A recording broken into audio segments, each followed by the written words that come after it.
Sisi ológe mo lójú lọ̀rọ̀ wà. Ọlábísí Ẹ̀dújọbí ló ń pèdè lọ́wọ́ lórí ètò yín ètò wa Bísí Ológe Show lórí MITV UHF 43 àti DSTV Channel 255. Ètò tẹ́tí ń wò nípa àwọn òde àríyá lóríṣiríṣi bí ìgbéyàwó, ọjọ́ ìbí, ìsọmọlórúkọ, àjọ̀dún, ìfilọ́lẹ̀, ìsìnkú àgbà, àwọn ìpolówó ọjà lóríṣiríṣi náà ò gbẹ́yìn o. Aago 8 àbọ̀ sí 9 alẹ́ ní gbogbo ọjọ́ ìsinmi lẹ́ẹ̀ máa bá ọmọ yín pàdé láwọn òde àríyá ti ilẹ̀ yìí àtòkè òkun lóríṣiríṣi lórí MITV.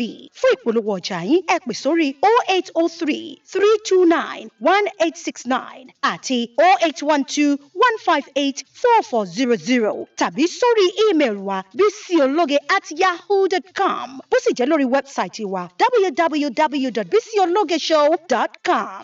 Bísí Ológe ló ń pèdè.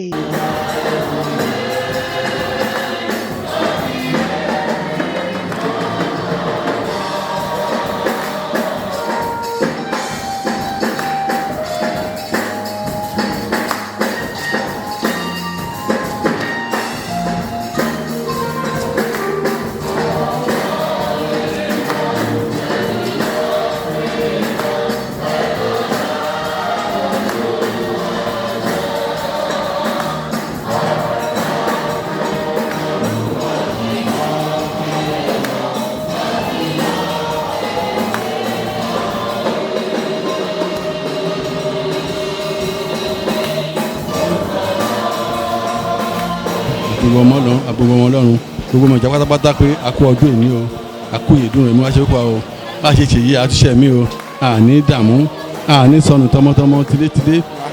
agbára ìmọ̀ Ọlọ́run kó má dágbére sínú ìjọ yìí kí ẹ̀mọ̀ Ọlọ́run kó túbọ̀ máa ràgàbù wá káàbọ̀ Ọlọ́run kó dájú lórí wa a kí gbogbo àwọn tó wá bá wa ṣe àjọ̀dún. ẹ jẹ́ ká jẹ́wọ́ ẹ̀ṣẹ̀ wa Bíbélì wípé bí ẹlẹ́ṣẹ̀ bá mọ rẹ̀ ní ẹlẹ́ṣẹ̀ ó ní olódodo ní òun Ọlọ́run òun ó sì dárí ẹ̀ṣẹ̀ jì. jẹ́wọ́ ẹ̀ṣẹ̀ rẹ níwájú Ọlọ́run gbogbo ẹ̀ṣẹ̀ ní ìbábá tàbí ní ìkọ̀kọ̀.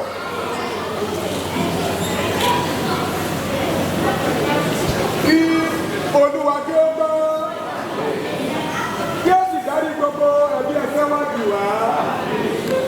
dáńsálá jáde kó bá éèdì ràfíìkà.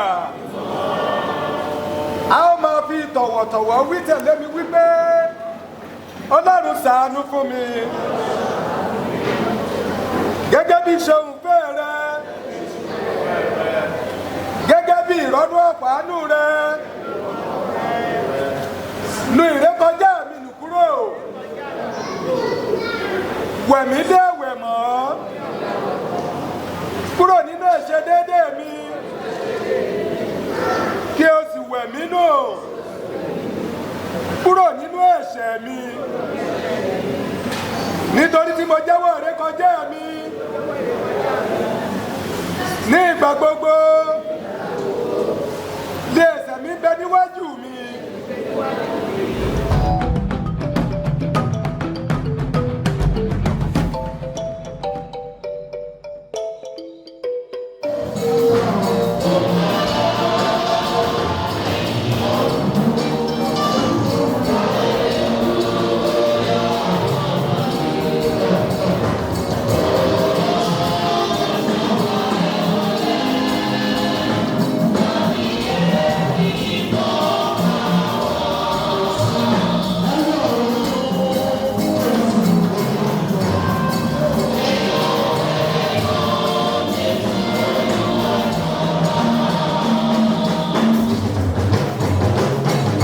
a dúpẹ́ lọ́wọ́ gbogbo àwọn tó wá fún àjọ̀dún 25 years tá à ń ṣe yìí àti gbogbo àtàwìwé pè ní àtàwọn tó gbọ́ ló wá ní àtàwọn tàdúgbò ní àtẹ̀bí àtará ní a dúpẹ́ lọ́wọ́ wọn pé wọ́n ṣe gan-an pé agbára Ọlọ́run kò ní fi wọ́n sílẹ̀. wọ́n á gbàdúrà fún gbogbo òjò lápapọ̀ lórúkọ Jésù gbogbo apátápátá lẹ́yìn àjọ̀dún yìí ire tó yẹ wá tó yẹ ògo wa ìbùkún yamuyamu lórí iṣẹ́ ẹnìkọ̀ọ̀kan Olúwa kó pín in kárí gbogbo wa Jésù Olúwa wa.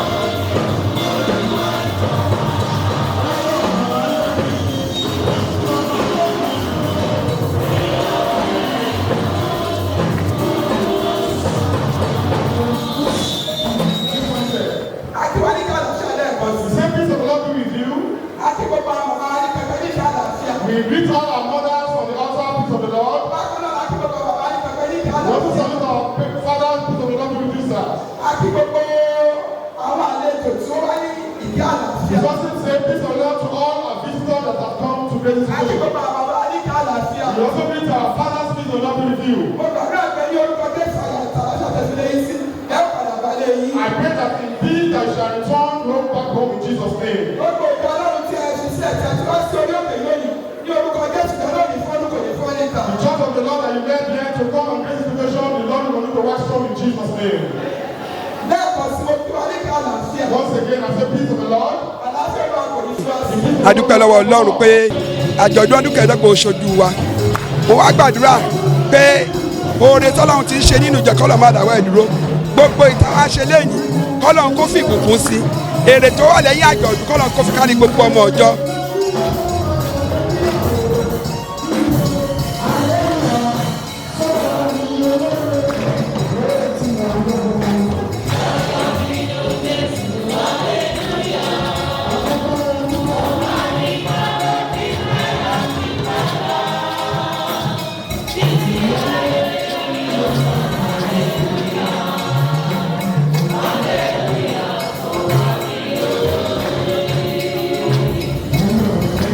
I thank the living God.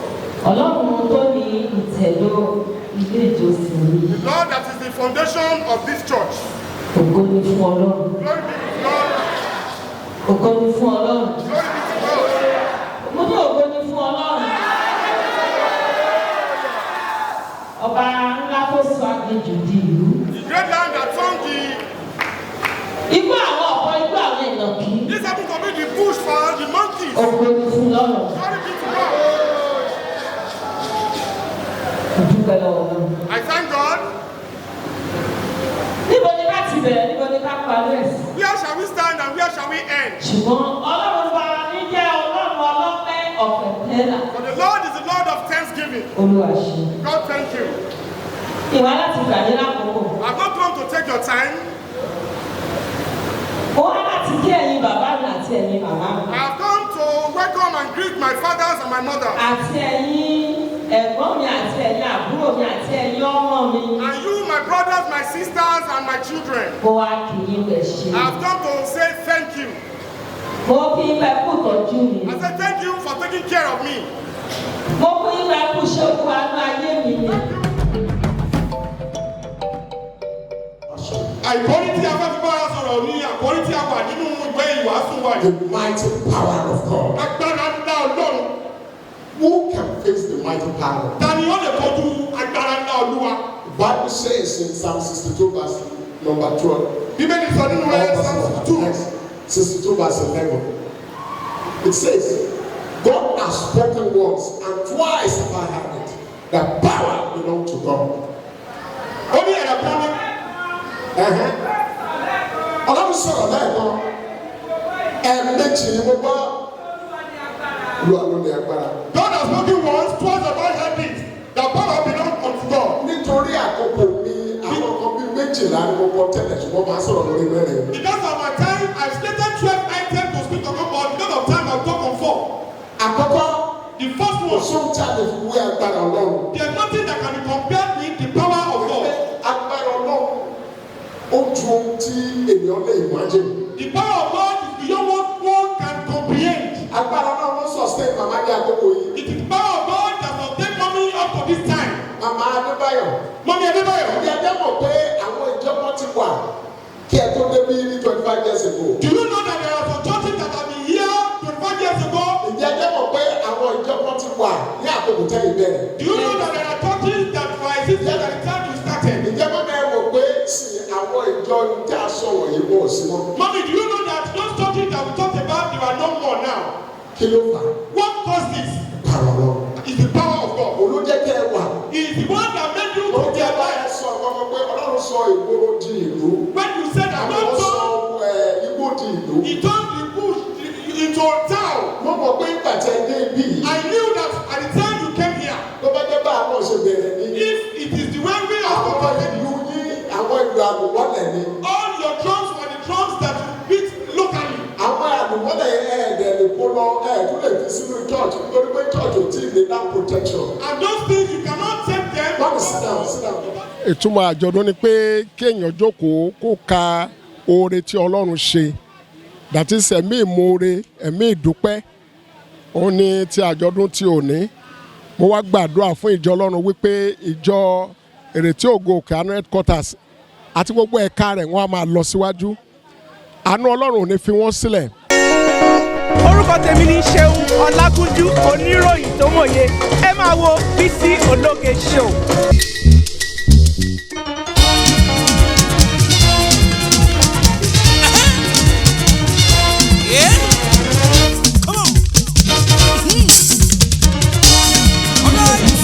Bẹ́ẹ̀ni jàre ní ọjọ́ kẹrin oṣù kẹsàn-án ọdún 2021 èyí ni àjọ̀dún 25th years anniversary tí Ìrètí Ògo tí a dá ìjọ Ìrètí Ògo Òkè Àánú Jésù sílẹ̀ ní ìlú Ìbàfò máa ní kí ẹ mú kàlẹ̀ tówó ẹ mú kàlẹ̀ tọmọ àyíṣàkí ṣe báàlẹ̀ ọ̀ láti bẹ́ẹ̀ mi àyànfẹ́ yín Ọlábísí Ọmọjọ́bí tí wọ́n lè mọ̀ sí Bísí Ológe láti bá mi ti kòtò lọ́jọ́ tóní ètò ni adùn gbogbo akọ́sí ètò ń tẹ̀síwájú jàre.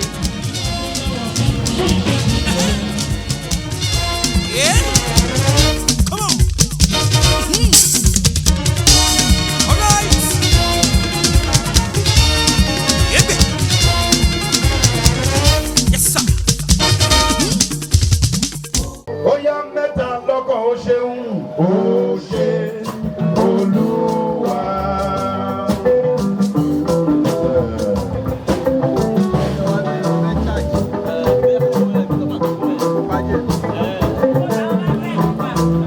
Mẹ́ta lọ́kàn ó ṣe gan ó ṣe Olúwa.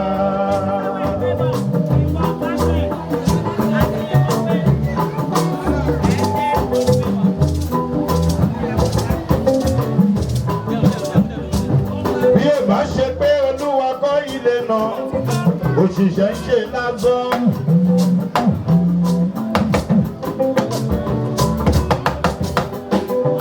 Ọlọ́run àgbààgbà mẹ́rìnlélógún ìwọ la rí nínú iṣẹ́ ìránṣẹ́ captain prophetess Dr. Adébáyọ̀ F.A. general overseer Ìrètí Ògo Jésù worldwide.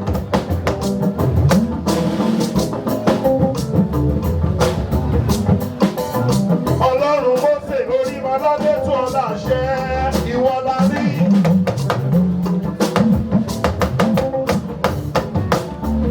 Lórí òkè Ìrètí Ògo a ò gbókù wọlé a ò gbókù jáde. Aboyún bí wẹ́rẹ́ àgọ́ntọ̀wọ́ àlàbòsùn. Ẹni tó ń wáṣẹ́ wọ́n ríṣẹ́ ìyanu ń ṣẹlẹ̀ ní Ìrètí Ògo. Àṣẹ bẹ́ lẹ́nu màmá wa bí iná.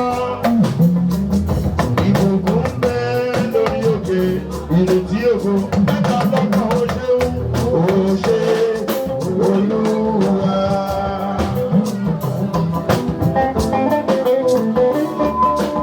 Bàbá lókè ó ṣe ó ṣe Olúwa. Kí Ọlọ́run jẹ́ ká ṣe àmọ́dún ká ṣe ọ̀pẹ láyé. Mo fi àkókò yìí kí màmá mi Captain Abọ́sẹ̀dé Adébáyọ̀ wípé bí wọ́n ṣe ṣọdún yìí wọ́n á tún ṣàmọ́dún wọ́n á lé lówó wọ́n á lé lára agbára ẹ̀mí mímọ́ Ọlọ́run ò ní fi wọ́n sílẹ̀.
dúpẹ́ lọ́wọ́ Ọlọ́run lórí agbo Ìrètí Ògo a gbé Ọlọ́run ga lórí ìyá wa ọba tí Ọlọ́run pè ẹni tí ọlọ́run pè gidigidi tó sì wà lẹ́yìn rẹ̀ tó dúró tì í tó sì ṣamọ̀nà rẹ̀ tó sì tọ́ sọ́nà tí ò padà lẹ́yìn rẹ̀ tí òjò lójú ẹkún lórí ọmọ tí òjò fọmọ ṣiṣẹ́ ìránṣẹ́ lódìdí 25 years express gbogbo Ìbàdàn sí Èkó kò jẹ́ ká lóko ọmọ ìrètí ògo kankan níbẹ̀ a gbé Ọlọ́run ga lọ́pọ̀lọpọ̀ a yan Ọlọ́run lógo fún oore ọ̀fẹ́ rẹ̀ lórí ayé wa bẹ́ẹ̀ la ó máa dúpẹ́ títí Jésù Olúwa wa. Honorable Moshood Ọlárẹ̀wájú Ọ̀ṣun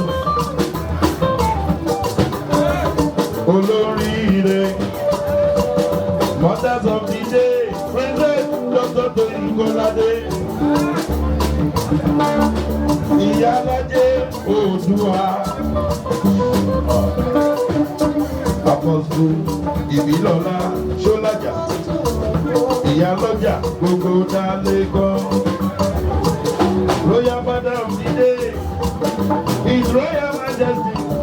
Àjọ̀dún 25 years anniversary. Ohun ayọ̀ ni làwa bá màmá wa ṣe. Màmá mi gidi ni wọ́n. Ọlọ́run máa bá mi dá wọn sí. Ìyá tó fẹ́ kéèyàn kó jéèyàn náà ni wọ́n. Ìyá tínú wọn máa ń dùn tí ènìyàn bá ń ṣe dáadáa. Tó bá rí ẹ pé o fẹ́ hùwà báyìí ọmọ ní à ìwà báyìí lọmọlúwàbí máa ń wo ìyá tó máa ń fẹ́ nǹkan dáadáa fún yàn ni èmi náà dẹ̀ gbàdúrà fún wọn Ọlọ́run á bá mi lọ́rẹ̀ ẹ̀mí wọn ìyá tó dá ni wọ́n o sí mi ò lè ṣàkàwé ọ̀rọ̀ yẹn tán. Ọba tí yóò jẹ́ káwá di atọ́rọ̀ jẹ́ àtúrọ̀wọ̀ yọ láàrin ẹgbẹ́ tí ògbó ọdún fi wá ṣàlágà o lójú ọ̀tá ẹ ṣe àwa ṣàkọlù wàlá láàrin ayé ìrètí ògbó Jésù òkè àánú tọ́jú oníbúwọ́ rẹ̀ báwo la bá ti fẹ́ ọ̀tọ̀ oníbúwọ́ rẹ̀ oníbúwọ́ rẹ̀.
Onídúró mi ò ẹ ṣeun o, pèsè òkè, onídúró mi ò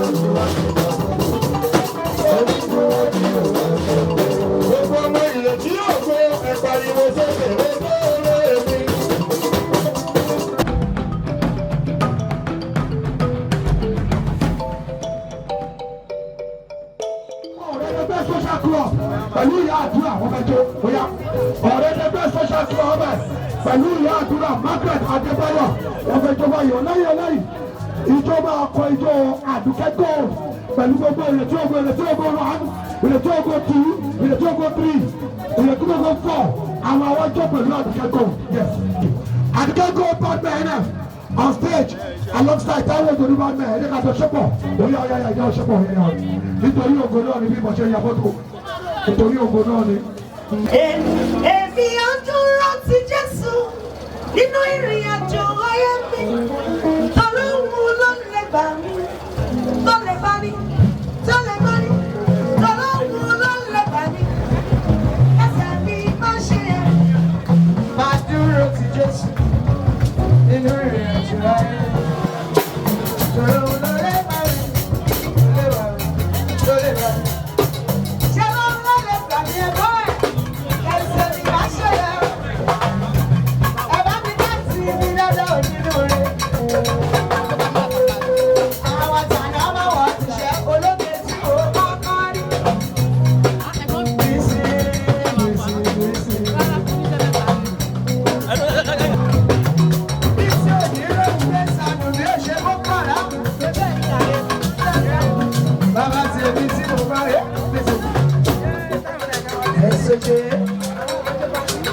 Bàbá mi láti ayé wa, ó ti sọ fún mi tẹ́lẹ̀tẹ́lẹ̀ Mádùkẹ́ fọkàn balẹ̀. Ó dìgbà tí ń bá lórí 150 kí n tó dákẹ́ owó níná. Ó kúkú ti mọ̀ pé mi ò níyà mi ò ní bàbá òun ló ń sanwó mi. 100k mi máa pé ṣánṣán kí n tó lọlé. Ìyá àdúrà màmá tèmi máa gbẹ́sẹ̀ mi kọ̀ọ̀kan mọ́ lọ.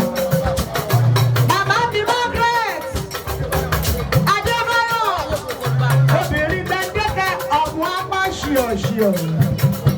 Island show.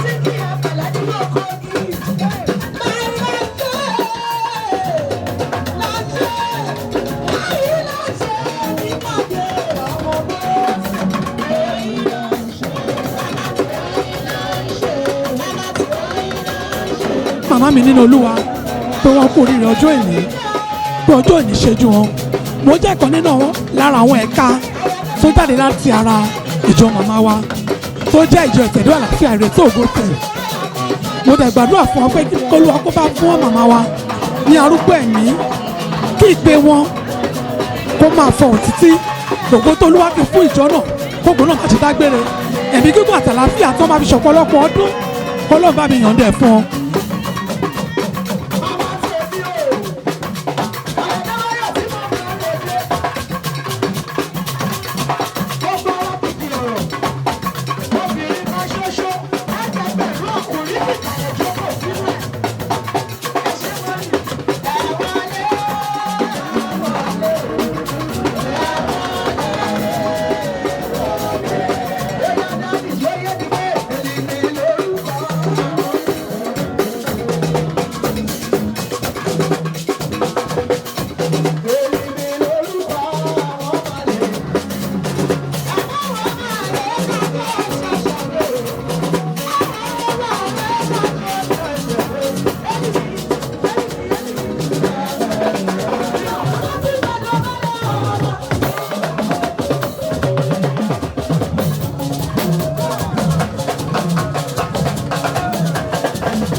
pé à ń ṣe àjọ̀dún ọdún kẹẹ̀ẹ́dọ́gbọ̀n tí a dá ìjọ ìrètí ògo Jésù òkè àánú tí a dá sílẹ̀ torí náà la ṣe mọ́pẹ́ wá kí Olúwa kó gbọ́ ọpẹ́ àti ìyìn wa.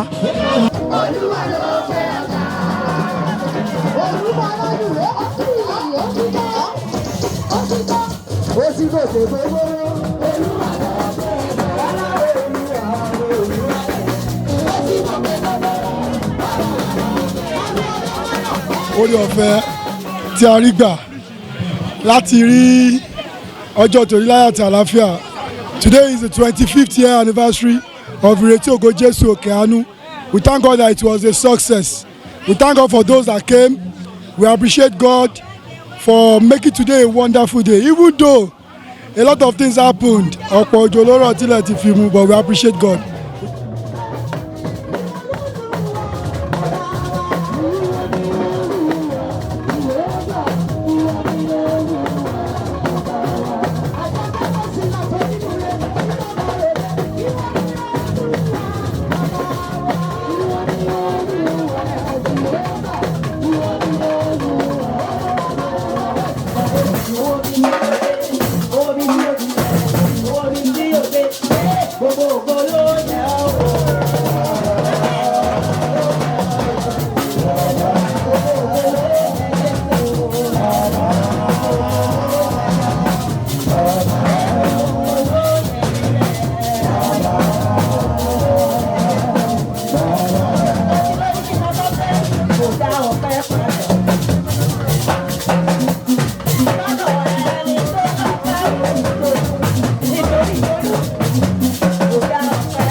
From the beginning to the end, adúpẹ́ lọ́wọ́ Ọlọ́run fóore rẹ̀ tó ṣe inú ayé wa. Adúpẹ́ gan-an, kò sí kọ́tà lè ṣe ju Ọlọ́run lọ tó bá bẹ̀rẹ̀ tó bá parí ẹ̀.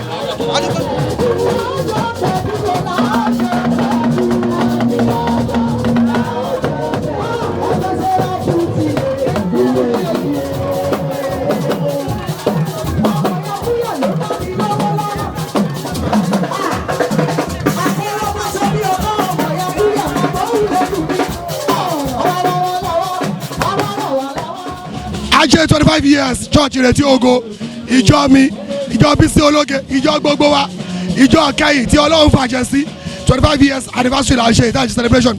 Lábọ́ Ọlọ́run bá lọ́rọ̀ ṣe ẹ̀dá, ohun ayọ̀ ohun ìdùnnú, kò ní tán lé gbogbo wa.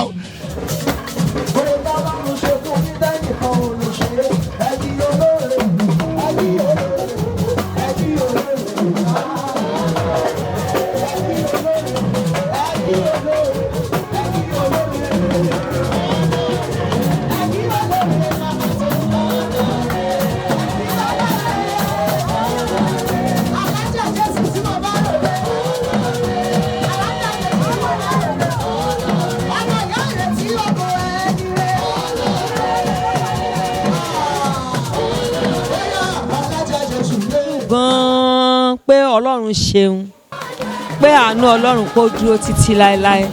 Mo dúpẹ́ lọ́wọ́ Ọlọ́run nítorí pé kò í sì, ṣùgbọ́n mo gbé Ọlọ́run ga tó wá jẹ́ kó í sì. Inú mi dùn, ọba tí kò fi mí pa ìjọ lẹ́kún, ọba tí kò fa ọmọ ìjọ pa mí lẹ́kún, gbogbo àwọn èèyàn mi pátápátá níbi tó ti bí mi, níbi tí mo wà, ní ìlú tí mo wà yìí, Ọlọ́run ò fi mí dààmú wọn, kò dẹ̀ fà wọn náà dààmú mi.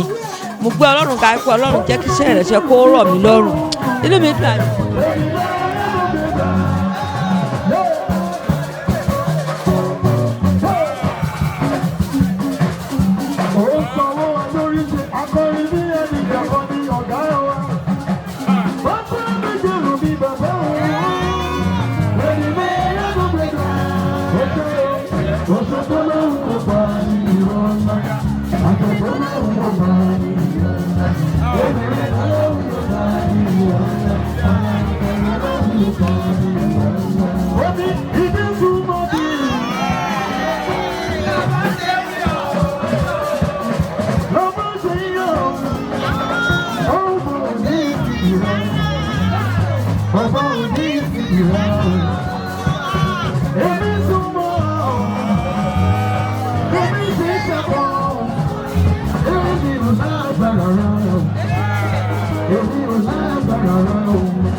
Ọlọ́run ló wà lóyún rẹ̀ o, ìwọ̀n tó ń jà ọ́, òun ló bá